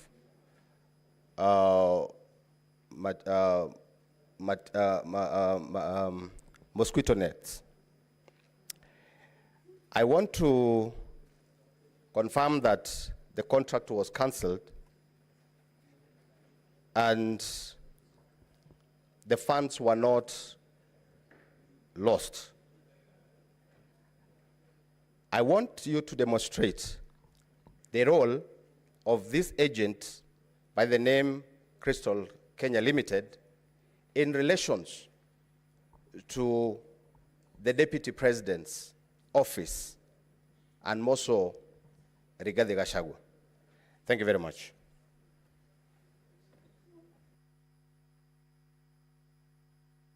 Senator Miraj. Okay, if you don't have any question, then log out. You may now proceed, and thereafter we'll have an opportunity for the counsel for the Deputy President to respond to the clarification sought. Thank 5 you. minutes. Thank Abdi, you, you have 5 minutes. Honorable Speaker. In fact, I'll take less than 5 minutes. Senator Omutata, I think he raised the issue of whether the agreement of the Kenya Kwanza document or Kenya Kwanza government document is unconstitutional. I think that one is only the courts that can actually find whether that document is unconstitutional or not.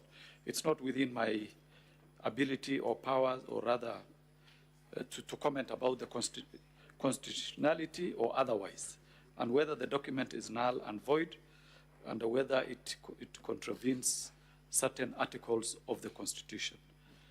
The second one was who is to blame for drawing unconstitutional agreements or documents. I think that is also something that can be tried in court in my view. If anybody suspects whether this document is constitutional or not, I think the best thing to do is to try it in our courts, and they will, of course, give directions on what can be done. Now, the other one was whether we have investigated any criminal conduct against the DP. I think I had indicated clearly that we have not investigated the Deputy President for any criminal culpability or any criminal case as far as EACC is concerned. Senator Chute, thank you very much for the compliment. I appreciate.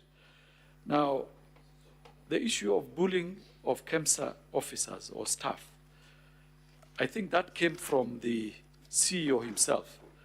And he gave evidence in this House that will be considered by the House, whether it is something that can stand the test or not. As for Terry Ramadan, we did our bit in terms of recommending this lady to be disciplinary action be taken against her for her role in this particular procurement. But because I indicated we don't have the compellence powers to enforce disciplinary or administrative action, I leave it at that. And whether our recommendation is for the impeachment of the DP, ours was to respond to the summons that was given to us by this Honorable House. It is for the House to do, that is their job. I wouldn't want to go there. We never recommended, I don't want to go there. Then whether there was anywhere where the DP influenced any tender, no, we do not have that, and we never submitted that. All that we said is what I'm going to say in the next response, which was raised by the Honorable Senator for Kajiado County, about the role of Cristo Kenya Limited and the connection between that company and the Honorable Deputy President of the Republic of Kenya. From the documents that we have and which we supplied, it is clear that this company, the directors are two sons of the Deputy President. Each one of them owns 200 shares. They are the only directors of that particular company. And that is the nexus between the Deputy President, Honorable Rigathi Gachagua, and that particular company. And that is our response as of now. So, Honorable Speaker, thank you very much. That's it. Counsel for the Deputy President, we'll give you 10 minutes, starting now. Thank you very much, Honorable Speaker. I'll share my minutes with my colleague Ndegonjiro. My questions are limited to the issue of the shareholder agreements. I'll be quick. The questions were asked by my learned senior and colleague and friend, Professor Ojenda, Catherine Muma, and Senator Omtata. I'll begin with the questions by my learned senior, Mr. Ojenda, and I'll begin with the second question he asked. He asked, is the relationship between the President and the Deputy President irretrievably broken? That's not a legal question, but in my experience as a Kenyan, there is no such thing as an irretrievably broken political relationship. Members of Jubilee, a party I served as an advocate for, woke up in March 2018 to find their leader shaking hands with his opponent at Harambee House, and they subsequently found a way to work. A few months ago, the President and the Honorable former Prime Minister have found a way to work. There's no such thing as an irretrievable political relationship. Secondly, leadership constitutionally is not so much about how you feel. It is about your duty and your responsibility constitutionally. Your feelings must take a back seat to your duty to the people of Kenya. Secondly, I was asked about the counties. Now, when you look at these shareholder agreements, and again, if members will go with me to page 418, where you find the shareholder agreement between ANC, Ford Kenya, and UDA. Sorry? Oh, volume, sorry. I don't know how to increase the volume. Council, sorry, Council. Members, I'm getting a bit lost when you say UNDA. UNDA, if spelling in Swahili is UNDA. No, UDA, sorry, I come from Mount Kenya. United Democratic Alliance. If you use maybe the you first make clear. I'm sorry. That it is United Democratic Alliance. Yes, I'm sorry. We use acronyms, I'm sorry. It's the United Democratic Alliance Party. The full name of Amani is Amani National Congress Party, and the full name for Ford Kenya is Ford Kenya Party. So their agreement at page 429, you will note, Professor Ojenda, it does not talk about counties. The agreements seem to have been structured in regions. It talked about region. Now, I don't know what they meant by those regions, but what I can tell you is that at paragraph 20... Also, I will allow Mr. Abdi to have a seat somewhere as you conclude. Yes, as I said, Honorable Senator for Kisumu, at page 429, which would be paragraph 20, subparagraph O, that's the first proviso there was. Further terms, parameters, and details of the sharing of positions of responsibility in the national government pursuant to this article shall be contained in a separate schedule to this agreement, which schedule shall be negotiated and executed before the date of the general election scheduled on 9th August 2022. So this was not a final agreement. My understanding is that there were further schedules. I don't know what those schedules said. They are not available at the Register of Political Parties. They may very well have included all the counties you asked for. Maybe Kisumu was in the subsequent schedule, I don't know. Secondly, the drafters of this, as I've said, were careful to stay within the confines of the Constitution, because at paragraph 22, subparagraph G, this is what they said. Notwithstanding the content of this article, the founding member parties hereby commit to make any adjustments that may be necessary to accommodate the development priorities of other parts of the country, to ensure equitable distribution of Kenya's national resources and wealth for the benefit of every citizen and every part of Kenya. So there was a proviso to ensure that the document was constitutional. And perhaps while I'm on that issue as well, I might as well answer my good friend Senator Mtata's question. I am not yet mercifully a judge. I cannot say whether the Kenya Kwanza coalition is unconstitutional. Somebody will have to move the court for that determination to be made. But what I did say was that in 2005, I had the privilege in participating in a case involving the MOU for NAC. And that one was struck down because the law had no underpinning making room for it. And which brings me to the question raised by Senator Catherine Muma, which is the political parties section. There's actually not one, there's several. If you'd go to Schedule 3, subparagraph C, B, D, and E. Let me read them out for you. So B deals with the policies and objectives of the coalition. That's B. D deals with organizational structure and management of the coalition, including county structures and systems and county government bodies, which you'll also find in these agreements. And then D. So most political coalitions have interpreted that to mean, and it's been healthy thus far. I think it's helped, in my view, this country become a bit more stable and united. And I think I've answered all those questions that had to do with the question of the shareholder agreements. Unless members had any clarification, I rest. Thank you, Council, for DP. Council Ndegwa,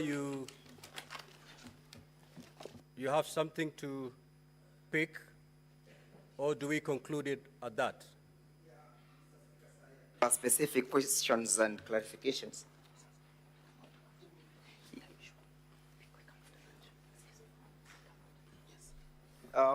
Noting the mood of the House, perhaps I can indulge the House. I respond the same after lunchtime. No.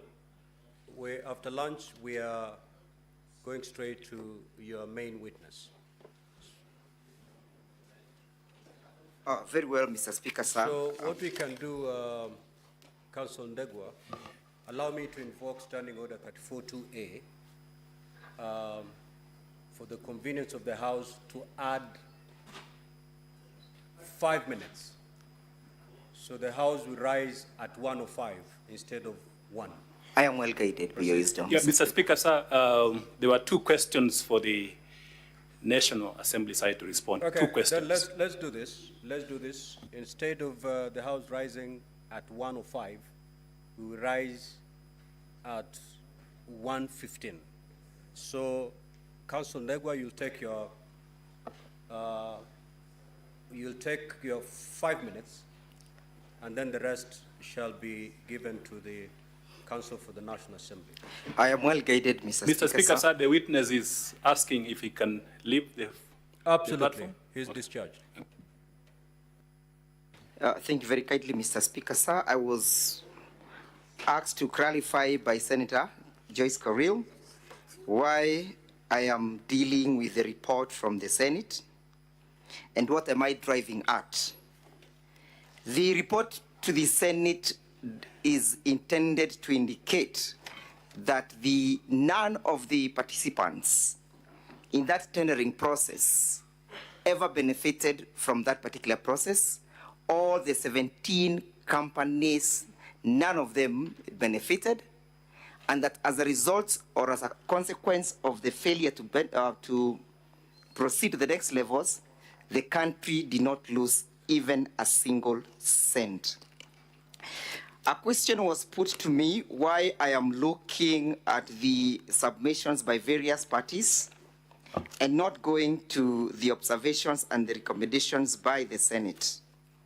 And just like a skillful legal surgeon, I have been able to point out various findings, submissions. For example, the submissions finding themselves at page 222, paragraph 107 and 106, 107 and 109 find themselves at the recommendation, at the observation of the Senate at page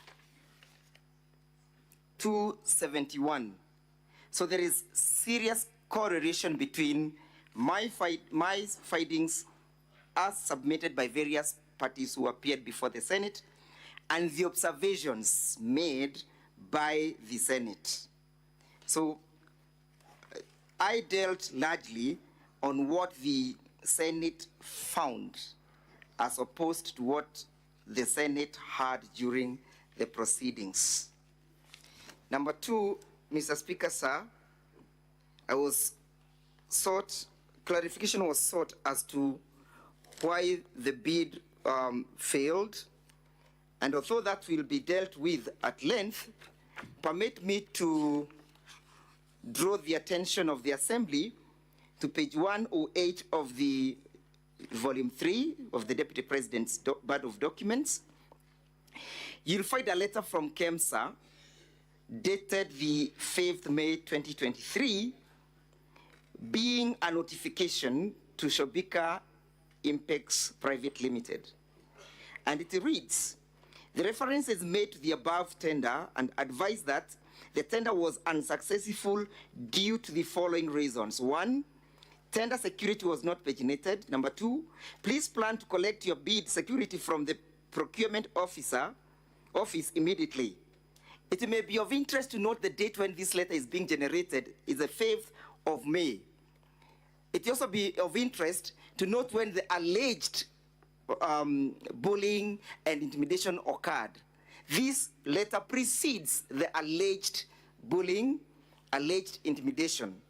Number 2, Mr. Speaker, sir, this letter is voluntarily being issued and being generated by KEMSA themselves at their own intuition, as opposed to being triggered by any external officer, in this case, the person of the Deputy President. In their own volition, KEMSA triggers and invites Shobika to come and collect their bids, and on witness, Mr. Speaker, sir, the witness confirmed that this is always the end of a failed bid.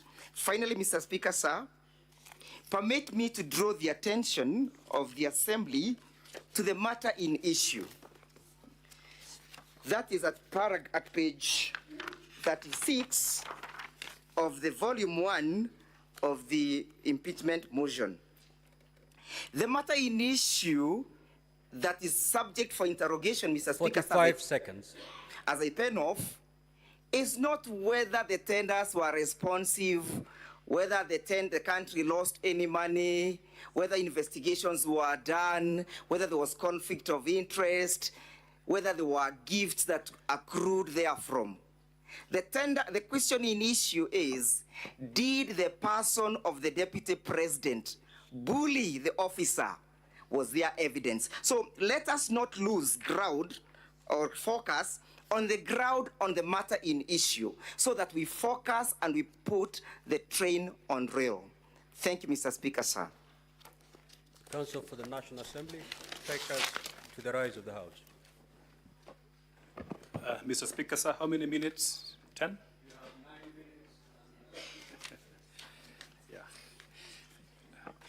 Thank you, Mr. Speaker, sir. I am here to respond on behalf of the National Assembly on only 2 questions.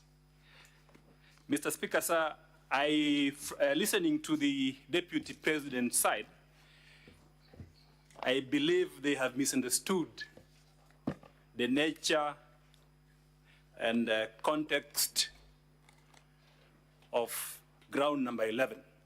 And there was a question by the Senator whether we have substantiated ground number 11 on bullying of KEMSA officials.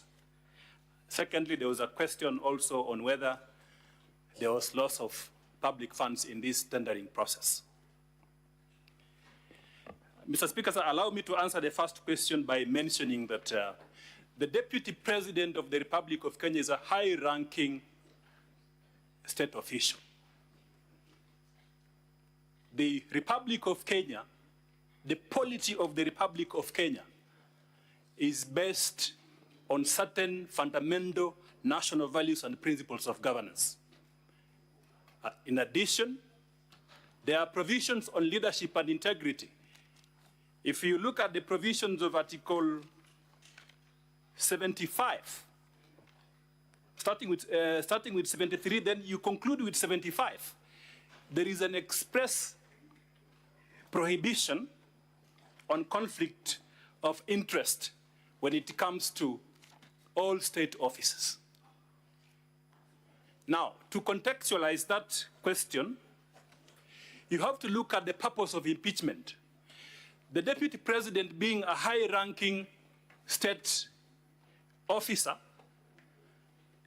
means that there is a constitutional process for bringing him into account to question his conduct. And that is why you have this process of impeachment. Impeachment is about political responsibility. It's about governance. Impeachment is not about criminal culpability. It's not about gathering evidence for purpose of taking him to court. It's about bringing him to account on what he has done from a political standpoint, and that issue of the distinction of criminal processes from impeachment has been clarified by the Supreme Court of Kenya. The Supreme Court of Kenya, in the case of Mike Sonko, was expressed clear and unequivocal that impeachment is about those values, ethos in Article 10 and the provisions of leadership and integrity in Chapter 6. Now, if you look at the way ground number 11 has been coached, ground number 11, Mr. Speaker, sir, ground number 11 talks about gross misconduct. Now, the Supreme Court of Kenya has interpreted what amounts to gross violation, which in context then means gross misconduct. And the conclusion is that when you violate these core values in Article 10 and the provisions of leadership and integrity, then you are guilty of gross misconduct. You are guilty also of gross violation of the Constitution. Sometimes you are guilty of abuse of office. So to put it in context, if you look at that charge that we have put in ground number 11, it talks about bullying of KEMSA officials. Now, that fact of bullying, and we have been more specific. If you look at the charge, we have mentioned the specific clause of legislation where the act of bullying has been prohibited. And this provision, if you look at the provisions of the Leadership and Integrity Act, the provisions of the Leadership and Integrity Act specifically prohibit bullying of bullying by state officials. And in that context, then you can see that in terms of the allegation that we are making and the evidence which has been submitted before this House, especially that call which was made by the Deputy President. The call was made by the Deputy President to a KEMSA official. Why would the Deputy, the Managing Director, goes to EACC in a tender process? Mr. Speaker, I was just wondering which clarification my learned colleague is responding to, because the time for submission is in the evening. Yes, Council from